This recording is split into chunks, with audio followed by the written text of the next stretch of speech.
Hola, buenas tardes, buen día, no sé qué hora es cuando estarán viendo esta clase, bienvenidos en cualquier momento. Mi nombre es Milagros de Agosto, les dejo acá mi foto en la cuarentena para que se sientan acompañados y vean quién es la que les habla.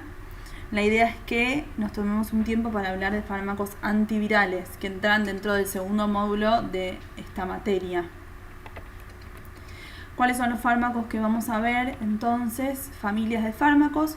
Por un lado vamos a ver antiherpéticos, antiinfluenza y vamos a ver los tratamientos antihepatitis B y antihepatitis C. En los antiherpéticos y en los antiinfluenza nos vamos a enfocar más en los fármacos que tenemos disponibles para eso. Cuando hablemos de hepatitis B y hepatitis C, tenemos que hablar un poco de cómo es el tratamiento, que es un tratamiento bastante complejo. Pero bueno, igual lo vamos a poder hacer sin ningún problema. Para comenzar, vamos a empezar con antiherpéticos, como habíamos dicho, ¿sí? Para cada una de estas familias de fármacos vamos a repasar un poco cómo es el ciclo viral de esa familia de virus para poder entender el mecanismo de acción de los fármacos que vamos a ver. Para eso les puse acá a la derecha esta imagen que representa al ciclo viral de los herpes virus. Es una imagen que está directamente sacada del libro del Goodman de la edición 13, así que después si quieren la tienen ahí. Los herpes virus son virus ADN que una vez que se ponen en contacto con las células son endocitados, pierden la cubierta proteica y transfieren el ADN al núcleo de la célula hospedera. En el núcleo de la célula hospedera ese ADN se replica por una ADN polimerasa viral con el fin de replicar el ADN y después se transcribe para sintetizar las proteínas que se van a necesitar para ensamblar de vuelta los virus, partículas víricas hijas y que después sean liberadas a través de la gemación, ¿sí? Y se complete el ciclo de replicación. Los fármacos que vamos a ver van a actuar principalmente a este nivel, inhibiendo la ADN polimerasa. ¿Está bien? Son fármacos que van a tener que entrar a ese núcleo, inhibir la ADN polimerasa viral para evitar que se replique el ADN y que se transcriban todas las proteínas y de esa manera cortar el ciclo y evitar que haya un gran número de partículas virales hijas. ¿Está bien? Acá a la izquierda yo les dejé la lista de fármacos antiherpéticos que vamos a ver. Son aciclovir y su compañero valaciclovir. Ahora van a entender por qué están juntos. Ganciclovir y valganciclovir. Foscarnet, famciclovir, peniciclovir, cidofovir y fomivirsen. Nombres horribles, pero que de a poco se van a ir haciendo el oído y los van a ir teniendo. Se preguntarán por qué están en dos colores distintos. Los fármacos que están en negro son fármacos que actualmente en nuestro país se consiguen y se usan. Los fármacos que están en gris son fármacos que no se venden en nuestro país. ¿Por qué se los doy? Porque algunos hospitales o centros de referencia traen fármacos de afuera y en algún momento de sus carreras se pueden llegar a cruzar con estos fármacos, ni hablar porque están en el programa, pero bueno, tiene sentido verlos porque eventualmente nos puede tocar estar en contacto con ellos. De hecho, por ejemplo, yo sé que en el hospital Garrahan el cidofovir se usa porque ellos lo consiguen, lo traen de afuera y bueno, es necesario saberlo, digamos. ¿Con qué vamos a empezar? Vamos a empezar, dijimos, con aciclovir y valaciclovir. Vamos a tratar de hablar del mecanismo de acción de estos fármacos, que si lo comprenden, tienen comprendido el mecanismo de acción de la mayoría de los fármacos de esta clase. Aciclovir es un análogo de guanina. ¿Qué significa eso? Nosotros, para sintetizar nuestro propio ADN, utilizamos nucleósidos como esta molécula naranja que yo les puse acá, que tienen una pentosa unida a una base nitrogenada de guanina. Palabras que a lo mejor no les gustan, pero nada, es eso. una precursor de nuestro ADN, seguro que saben.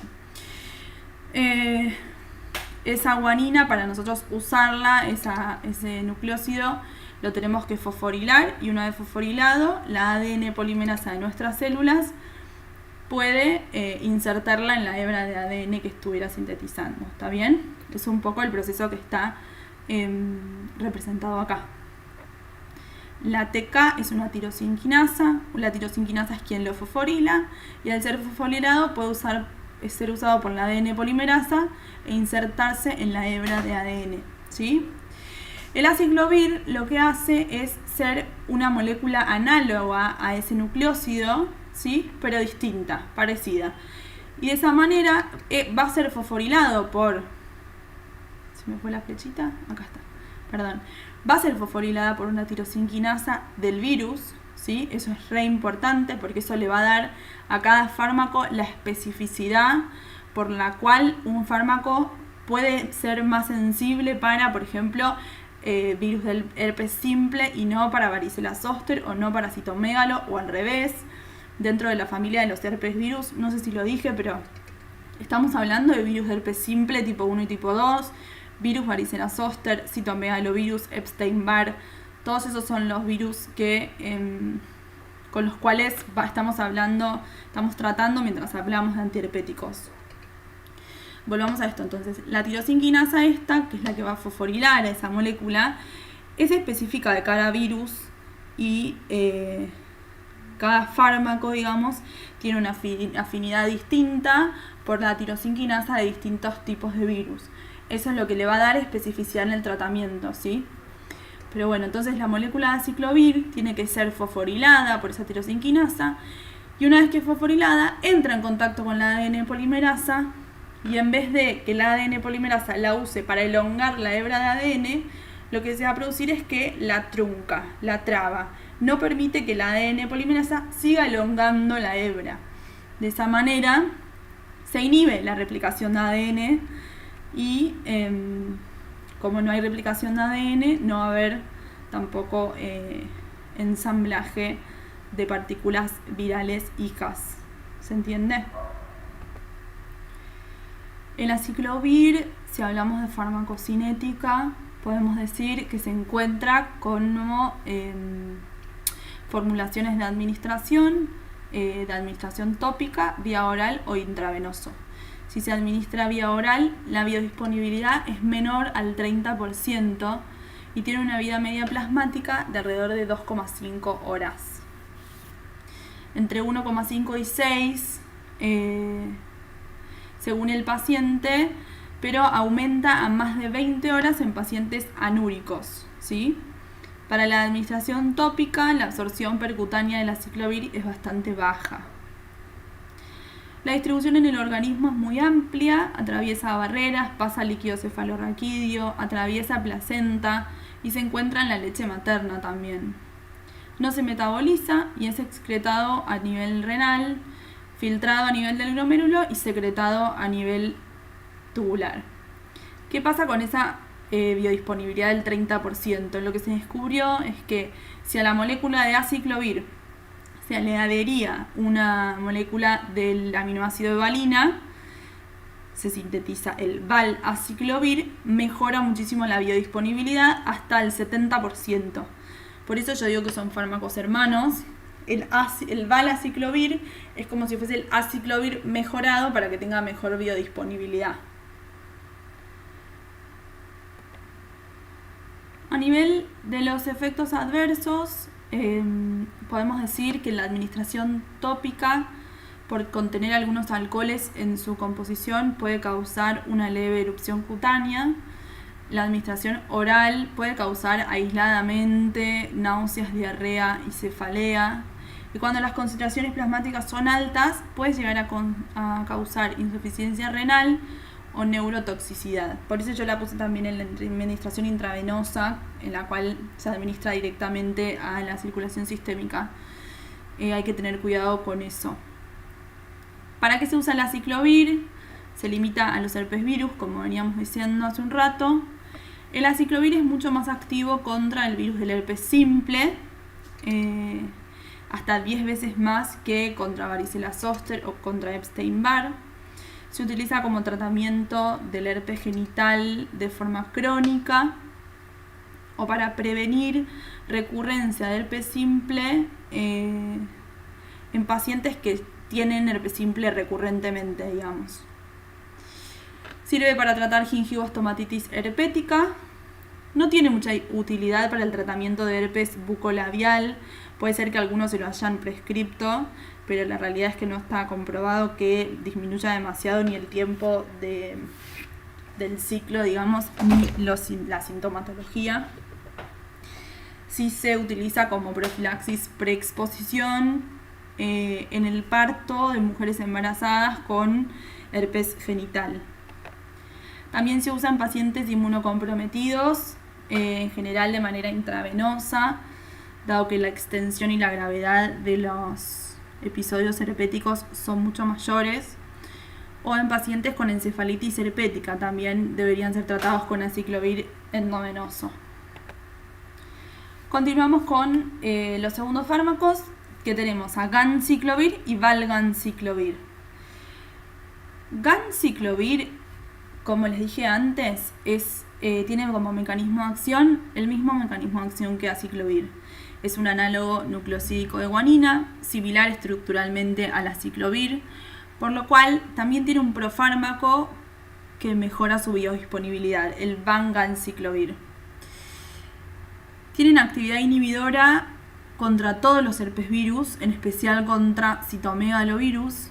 El mecanismo de acción, como dijimos recién, es el mismo, tiene que ser fosforilado por la tirosinquinasa, que es la que le va a dar especificidad, y luego inhibir a la ADN polimerasa de forma irreversible, como habíamos dicho con el aciclovir.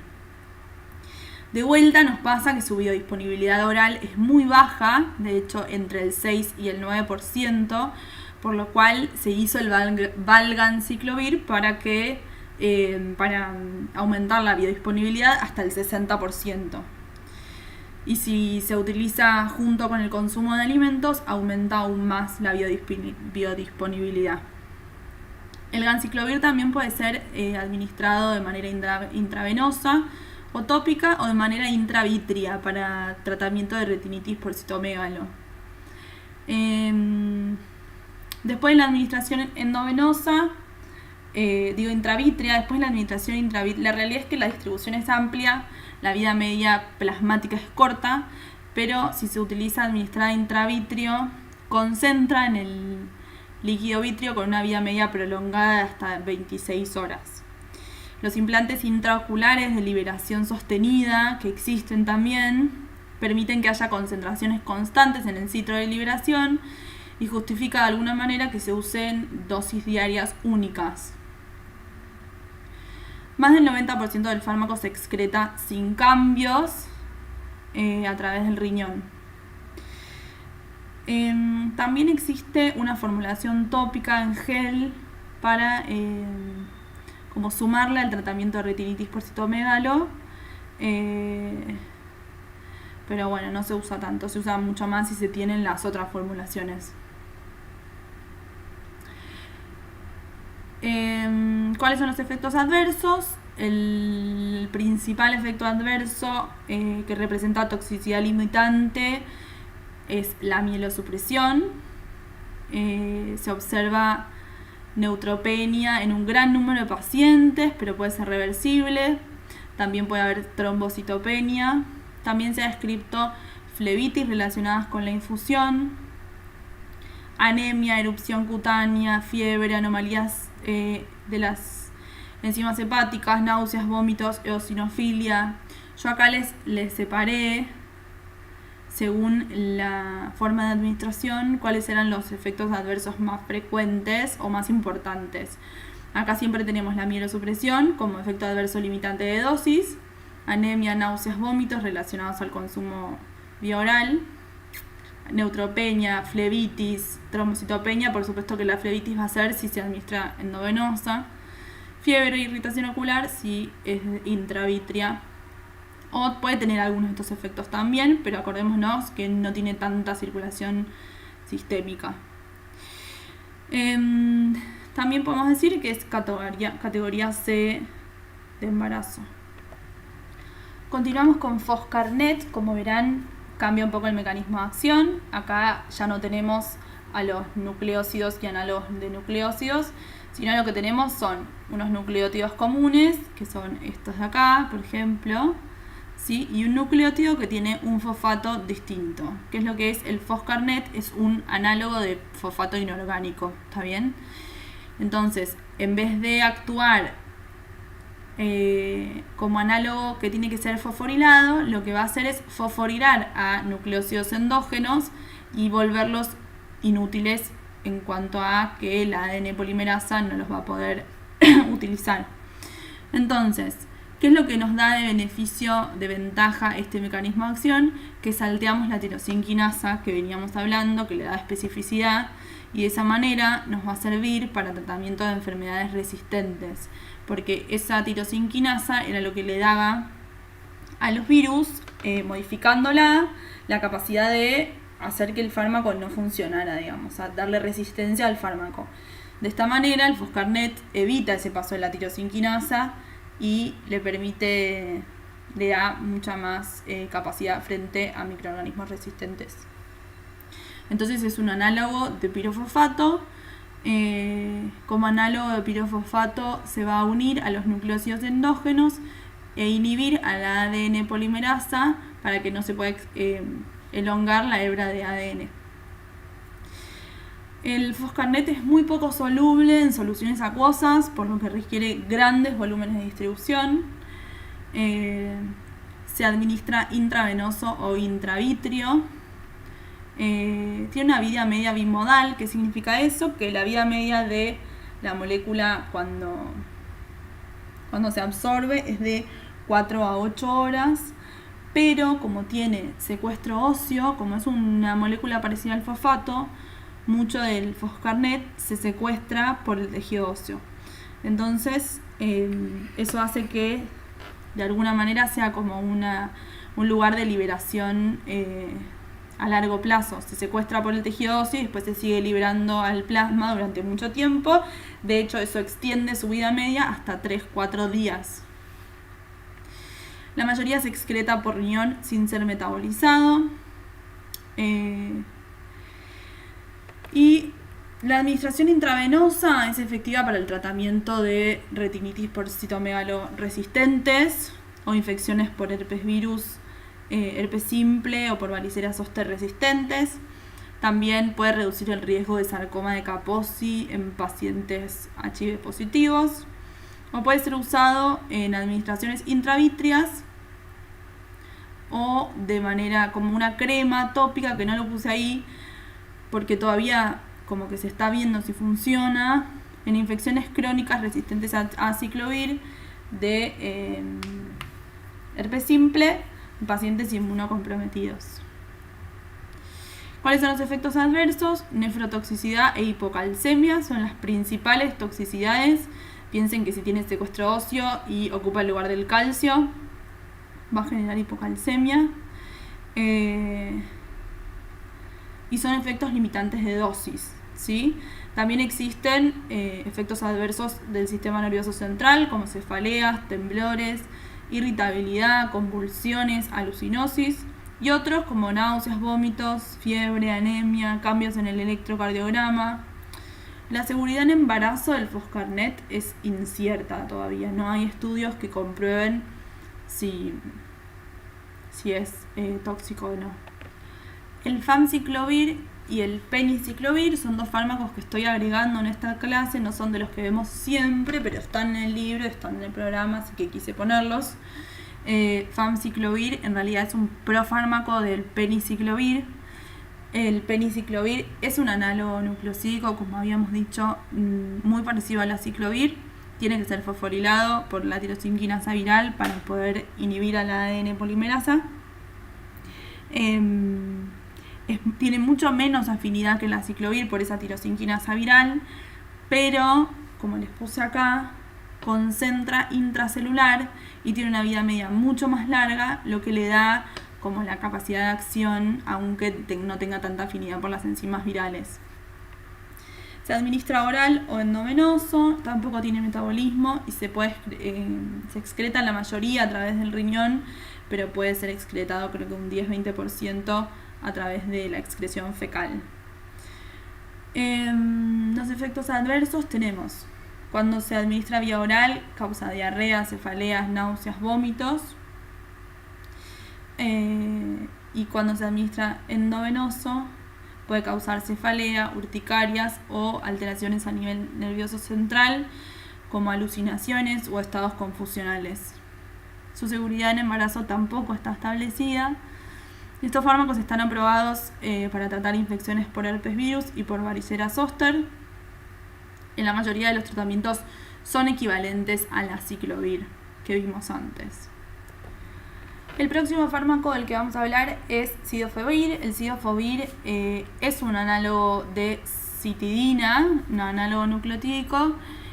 Lo que tiene característico es que es fosforilado por enzimas no virales, fosforilado por enzimas de la célula hospedera, lo que le da la capacidad de ser útil frente a microorganismos resistentes a los otros fármacos, como habíamos hablado antes.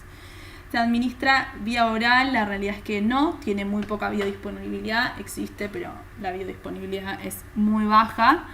Se administra principalmente endovenoso, y si no, hay una administración tópica que se usa poco, pero existe. Tiene un metabolito activo, su vida media sin el metabolito activo es baja, de 2,5 horas, pero ese metabolito activo que tiene concentra dentro de las células y hace que se prolongue la vida media hasta 87 horas, como dice acá, lo que justifica la administración en regímenes de dosificación semanales o hasta quincenales. Dentro de los efectos adversos, el principal que tenemos que remarcar es la nefrotoxicidad, que es limitante de dosis del cidofovir intravenoso. Existen maneras de tratar de prevenirlo con una prehidratación importante del paciente y la administración conjunta con probenecid, no importa, pero es algo que hay que tener en cuenta. Cuando la administración es tópica, con unas cremas en los ojos, puede generar uveitis anterior o cicloplegias. El cidofovir se considera un cancerígeno potencialmente, es categoría C en embarazo y puede causar infertilidad. El cidofovir tiene actividad inhibitoria contra virus del herpes simple, varicela zoster, HPV, viruela, adenovirus. Está aprobado para retinitis por citomegalo, pero algunos tienen mutaciones en su ADN polimerasa que los vuelven resistentes. Se utiliza para infecciones mucocutáneas por herpes simple, resistentes a ciclovir, para lesiones anogenitales de HPV, y aplicado intralesional se utiliza para remisiones de papilomatosis respiratorias. Por último, dentro de los antiherpéticos tenemos al Fomirsen. El Fomirsen tiene otro mecanismo de acción. Hay que decir que es un fármaco complementario a la secuencia de ARN del citomegalovirus, por lo cual bloquea la transcripción del mismo de forma específica e inespecífica y es activo contra cepas de citomegalo resistentes a ganciclovir, a foscarnet, a cidofovir. Se administra mediante inyección intravítrea para tratarse retinitis por citomegalo resistente. Se elimina también a través del humor vítreo. Tiene una vida media de 55 horas. Y los efectos adversos oculares incluyen iritis, vitritis, glaucoma, cataratas. La realidad es que ya no está disponible en Estados Unidos, pero bueno, existe y se los doy. Bien, hemos terminado con fármacos antiherpéticos. Espero que hayan entendido toda la información que tienen que saber. Estuvo ahí. Y la idea ahora es continuar con fármacos anti-influenza. Como verán, son muchos menos y son más fáciles, así que tranqui. ¿Por qué vamos a ver fármacos anti-influenza? La realidad es que frente a la preocupación de posibles futuras pandemias derivadas de brotes del virus de influenza, se han investigado tratamientos para curar y prevenir la enfermedad de la gripe, por lo cual vamos a tener a estos 4 fármacos que vemos acá. amantadina, rimantadina, oseltamivir y zanamivir. ¿Sirven para algo? Ya veremos. No hay que olvidarnos que hoy en día la principal herramienta que tenemos contra la influenza es la vacuna más que el tratamiento. De todos modos, algunos de estos fármacos se utilizan en algunos pacientes y sirven. Para eso vamos a tratar de pensar y revisar cómo es el virus de la influenza.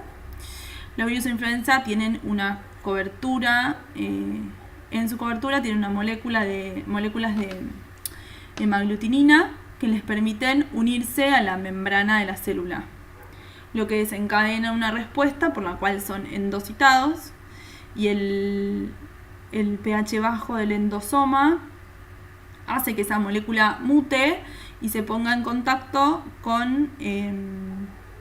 junto con las proteínas M2 que están acá y que están acá, fusiona a la membrana que envuelve al virus con la membrana del endosoma para posibilitar la pérdida de la cubierta. ¿Está bien?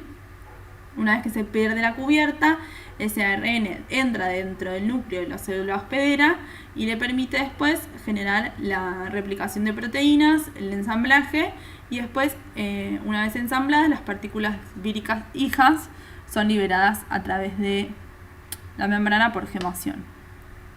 ¿Qué es lo importante de todo esto? No tanto todo, sino que este proceso a través del cual se fusionan las membranas por esta proteína M2 va a ser el primer sitio de acción de los fármacos que vamos a ver. Amantadina y rimantadina van a actuar a este nivel y que para el proceso de gemación esta interacción con la membrana también es necesaria y a este nivel van a actuar zanamivir y oseltamivir, que son otros dos fármacos que vamos a ver. Amantadina es el primer fármaco que vamos a ver. Yo les puse acá al virus encerrado dentro de una reja porque el mecanismo de acción de la amantadina, que es una amina, es inhibir en la primera fase de la replicación del virus, como habíamos visto recién, esa proteína M2 por la cual el virus no puede nunca salir del endosoma, ¿está bien? No se fusionan las membranas, entonces no se libera el ARN mensajero y queda encerrado dentro de ese endosoma, ¿está bien? Y no se puede replicar. La amantadina se administra vía oral, tiene amplia distribución, una vida media de entre 12 y 18 horas, no se metaboliza y la excreción es principalmente renal. Dentro de los efectos adversos tenemos alteraciones a nivel del sistema nervioso central y gastrointestinales. Vamos a tener nerviosismo, aturdimiento, dificultad para concentrarse, insomnio, náuseas, pérdida de apetito. ¿Sí? A concentraciones más altas de amantadina existen reacciones neurotóxicas graves como alucinaciones, convulsiones o síntomas psiquiátricos. El próximo fármaco es la rimantadina. La rimantadina es muy parecida a la amantadina, también es una amina, también tiene el mismo mecanismo de acción como dijimos antes. El virus entra al endosoma, no puede fusionar las membranas porque inhibe la proteína de M2, no sale del endosoma, queda ahí atrapado. También se administra vía oral, también tiene amplia distribución, tiene una vida media más larga de 24 a 36 horas. Se metaboliza a nivel del hígado y los metabolitos son excretados a nivel renal. Como efectos adversos son los mismos que están definidos para ambos fármacos porque son muy parecidos, alteraciones del sistema nervioso central y gastrointestinales. Aunque ambos medicamentos son útiles para la prevención y el tratamiento de la enfermedad causada por el virus influenza, la realidad es que, como dijimos antes, la vacuna ha demostrado mucho más eficacia para evitarla. Próximo fármaco, el oseltamivir. El oseltamivir tiene como mecanismo de acción inhibir a la neuraminidasas. Las neuraminidasas son otras proteínas que están también en la membrana de las partículas virales, que cuando las partículas virales hijas quieren salir de la célula, como estas de acá, como tienen las neuraminidasas inhibidas, no van a poder hacerlo y se van a acumular dentro de las células. Eso por un lado me permite que no haya propagación del virus. Por otro lado, esas partículas virales dentro del tracto respiratorio se agregan y se reduce la propagación del virus también, porque ese paciente no va a estar liberando partículas virales cada vez que habla, tose o respira. ¿Está bien? El oseltamivir se administra vía oral, tiene una biodisponibilidad del 80%, tiene amplia distribución, una vida media entre 6 y 10 horas, se metaboliza por estearasas a nivel tracto gastrointestinal y estearasas hepáticas y se excreta a través del riñón. Como efectos adversos, tiene náuseas, vómitos, molestias gastrointestinales. Suelen resolver en los primeros 2 días de tratamiento y pueden prevenirse administrándolo junto con alimentos. Hay algunos reportes también de cefaleas. ¿Cuáles son sus usos? Reduce el tiempo de enfermedad en 1 o 2 días, reduce el riesgo de complicaciones y se usa como profilaxis en adultos no vacunados y en residentes de hogares de ancianos. Piénselo que esto es importante en realidad porque reduce poco el tiempo de internación o reduce poco las complicaciones, no es que no, las complicaciones las reduce, pero reduce poco el tiempo de internación. Pero son pacientes de súper riesgo que cada día de internación es un montón. Así que el oseltamivir sí se utiliza. Por último, dentro de los anti-influenza tenemos al zanamivir, muy parecido al oseltamivir. También tiene un mecanismo de acción similar. Es un análogo de ácido ciálico, inhibe a las neuraminidasas, evitando la gemación de las partículas hijas, hace que se aglomeren y que no se dispersen en el tejido pulmonar. Lo que tiene característico es que se administra de manera inhalatoria. En polvo también existe intravenosa, pero este polvo inhalatorio es bastante útil. Después, a nivel metabolismo y excreción es igual que el oseltamivir, también a través de las estearasas de gastrointestinales y hepáticas. Lo que hay que tener en cuenta con el polvo es que pacientes con enfermedades pulmonares de base pueden generar broncoespasmo o alteraciones de esa patología. Bien, siguiente patología que dijimos que íbamos a hablar, la hepatitis B. Y acá vamos a tener en cuenta un poco cómo es el tratamiento de la enfermedad. Pero primero que nada vamos a hacer lo mismo que hicimos con las otras, repasar el ciclo viral para entender dónde actúan los fármacos y ver cuáles son las herramientas farmacológicas que tenemos. El virus de la hepatitis B hay que acordarse que se inserta en el hepatocito con una doble cadena de ADN que es transportada al núcleo. Esa doble cadena de ADN se elonga transformándose en esta con los capuchones de ADN, la cual después es pasada a ARN para poder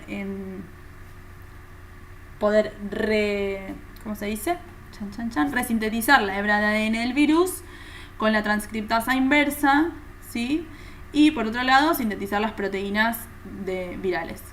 Esa transcriptasa inversa, que va a utilizar la hebra de ARN para poder sintetizar de vuelta el ADN viral, es el objetivo de la mayoría de los fármacos que vamos a ver ahora.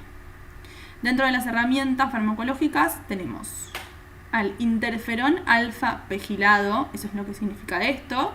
Ahora vamos a ver qué es y cómo funciona. Análogos nucleosídicos, que como dice el nombre, se darán cuenta que van a tener el mismo mecanismo de acción que venimos hablando, de entecavir y lamivudina, y análogos nucleotídicos, que también tenofovir y adefovir. Ahora los vamos a ver. Bien, primero que nada tenemos que pensar estas dos preguntas. Primero, ¿a quién trato? Porque hay un montón de pacientes con hepatitis B o que no están o que son asintomáticos o que no están diagnosticados. Entonces, ¿cuál es el objetivo del tratamiento? A nivel de qué pacientes trato y qué objetivos voy a buscar, porque la enfermedad de la hepatitis B no es una enfermedad que hoy en día se cure, ¿está bien? Entonces, ¿qué pacientes trato? Aquellos que tengan niveles altos de ADN viral y enzimas hepáticas elevadas, o pacientes cirróticos, o pacientes con terapias inmunosupresoras. Un paciente que va a tener una terapia inmunosupresora y que tiene hepatitis B, entonces yo lo voy a tratar para evitar que esa enfermedad avance, ¿está bien? ¿Cuáles son los objetivos del tratamiento si la hepatitis B no se puede curar? El objetivo es lograr lo que se llama la curación funcional. ¿sí?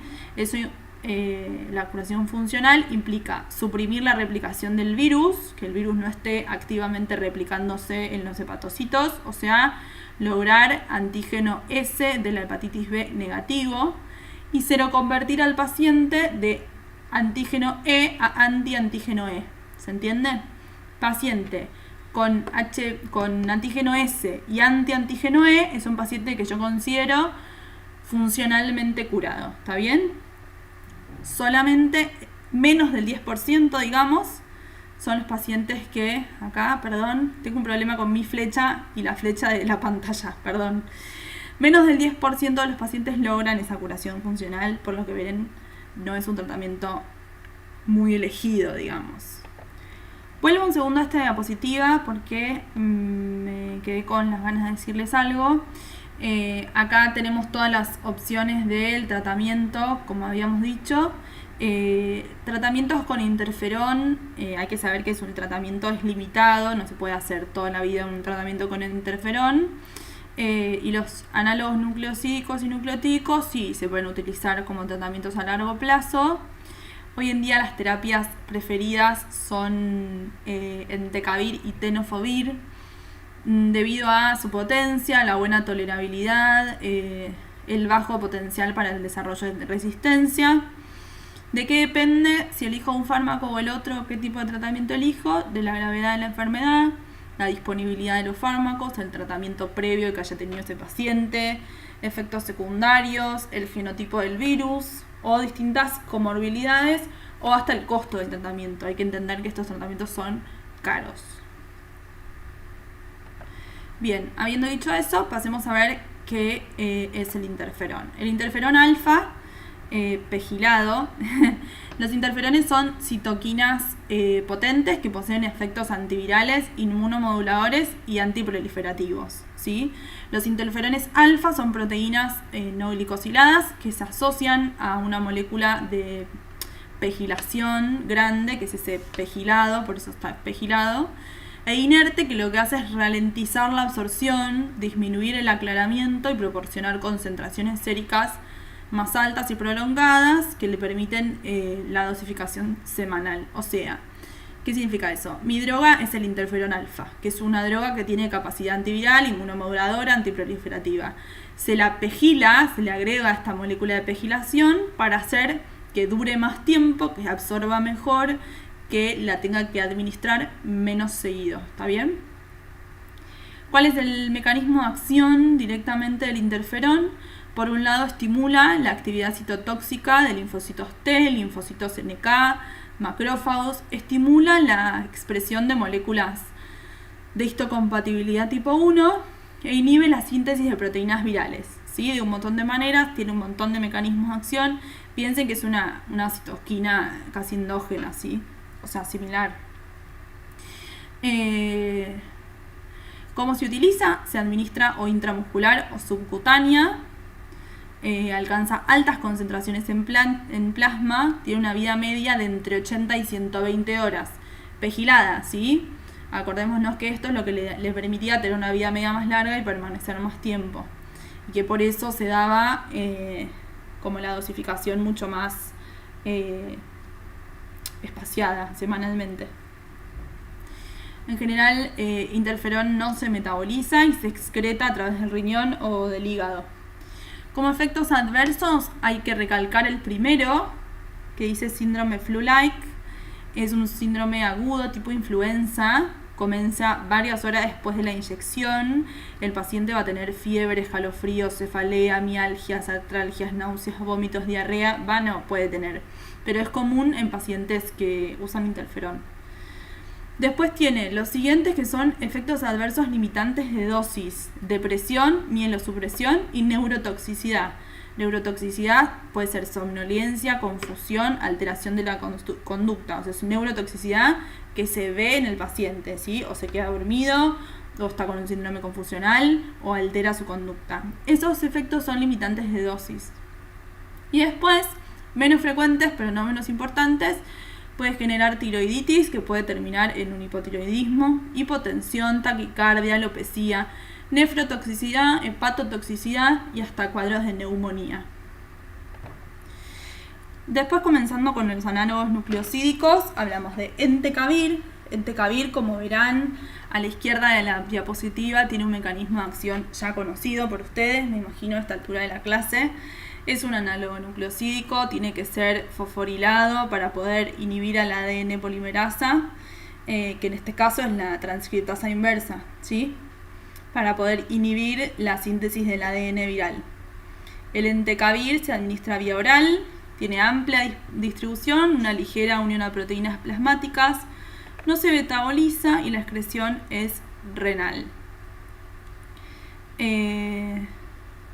Como efectos adversos genera acidosis láctica, hepatomegalia, cefaleas. La hepatomegalia es una hepatomegalia grave con esteatosis, cefaleas, mareo, fatiga, náuseas. El entecavir, lo que hay que tener en cuenta es que si se suspende el tratamiento genera una exacerbación aguda de la hepatitis B.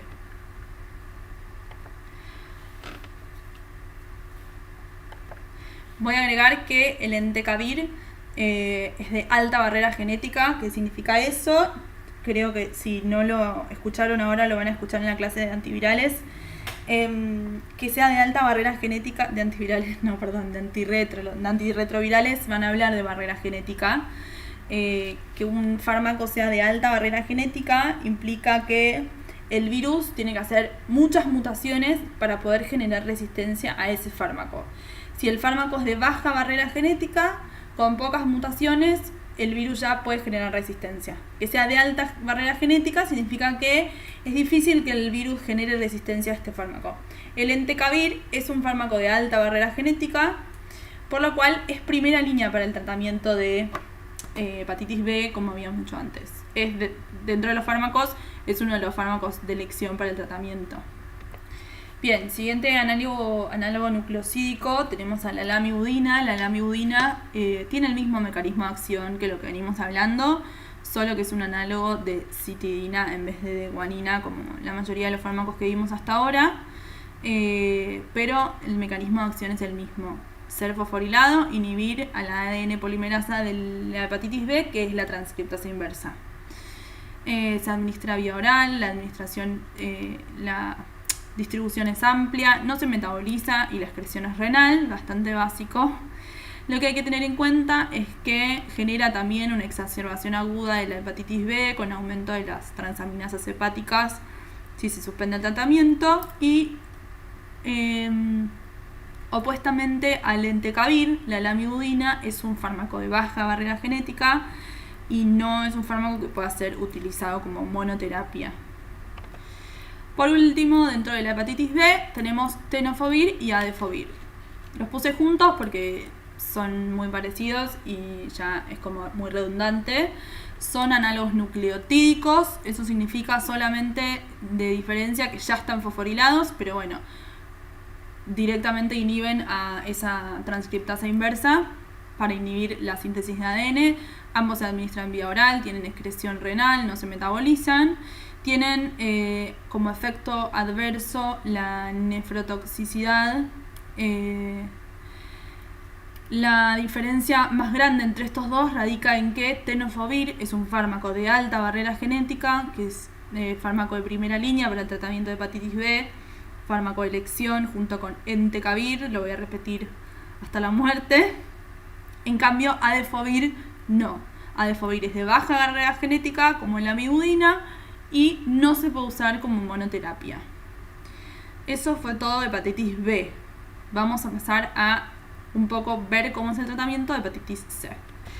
Bien, para hablar de hepatitis C hay que entender que hay alta heterogeneidad genética entre virus de hepatitis C, distintos genotipos, que impiden el desarrollo de un tratamiento universal. ¿Está bien? Hay 6 genotipos y cada genotipo tiene subgenotipos dentro. Por lo cual, ninguno de los tratamientos que veamos, sí, se puede curar la hepatitis C. Bueno, me trabé, perdón. Pero los tratamientos tienen que ser combinados y es muy difícil, no es un tratamiento fácil de realizar. ¿Está bien? Ahora vemos cómo es. Vamos a repasar el ciclo de la hepatitis C. El virus, hay que acordarse que es un virus ARN monocatenario que codifica 3 proteínas estructurales, 6 proteínas no estructurales, que esas proteínas después van a servir para hacer toda la maquinaria de replicación del virus, ¿sí? Que son estas proteínas que hay acá, dentro de las cuales una de las proteínas va a ser la transcriptasa inversa y las polimerasas, ¿sí? El virus de la hepatitis C se replica dentro del citoplasma, no entra al núcleo, ¿está bien? Y es un virus que no hace latencia, digamos. De vuelta, para ver cuáles son las opciones del tratamiento, tenemos al interferón pegilado de vuelta, interferón alfa pegilado, que lo vimos en la hepatitis B, así que no lo voy a repetir, pero estudienlo, como que también se usa para hepatitis C. Y después tenemos los antivirales de acción directa, que son los DAA, sofosbuvir, que van a ver que es un fármaco muy bueno y que se usa en combinación con los otros antivirales de acción directa. Entonces siempre va a haber sofosbuvir con otro, daclatasvir, eledipasvir, velpatasvir, elvipasvir. Les puse estos en negro y estos en gris clarito porque estos son los más importantes y son los que vamos a ver. Y por último tenemos a la ribavirina, que es un fármaco aparte que también sirve para el tratamiento, y ahora vamos a ver de qué se trata. Bien, de vuelta, en este tratamiento tenemos que plantearnos a quién trato y cuáles son los objetivos del tratamiento, ¿sí? Dentro de a quién trato tenemos un dilema bastante importante, porque en realidad el tratamiento es mucho más eficaz cuando la enfermedad se agarra temprana. O sea, idealmente trato a pacientes con enfermedad temprana, porque cuanto antes menor es el riesgo de desarrollar cirrosis y carcinoma hepatocelular. Ahora, en la práctica trato a pacientes con enfermedad avanzada. ¿Por qué? Primero, porque no siempre se detectan los pacientes en la enfermedad temprana. Segundo, que es muy caro el tratamiento. Entonces se termina dejando para pacientes más graves, digamos. Por otro lado, tenemos que pensar los objetivos del tratamiento. En el tratamiento para hepatitis C, lo que vamos a buscar es la respuesta viral sostenida. ¿Qué es eso? La ausencia de ARN viral medible en sangre después del cese del tratamiento. O sea, lo que yo busco es que no haya ARN viral medible después del cese del tratamiento, ¿está bien? Eso es lo que yo llamo el RBS o respuesta viral sostenida. ¿Qué es lo que logro con este tratamiento? Disminuir la progresión y disminuir la mortalidad. Logrando la respuesta viral sostenida, disminuye la progresión y la mortalidad. Para eso yo les traje una comparación de cómo eran los tratamientos antes y cómo son los tratamientos ahora, ¿está bien? Antes el paciente se trataba con interferón, con ribavirina interferón pegilado. Eran tratamientos de 24 semanas, 2 meses, tratamientos largos. Al principio empezaron a ver estos fármacos antivirales de acción directa, pero fíjense que la respuesta viral sostenida se lograba entre el 20-30% de los pacientes. A medida que les iban agregando antivirales de acción directa se iban logrando mejores, pero bueno, eran tratamientos que fue mejorando mucho el tratamiento y no tenían muy buen resultado, ¿está bien?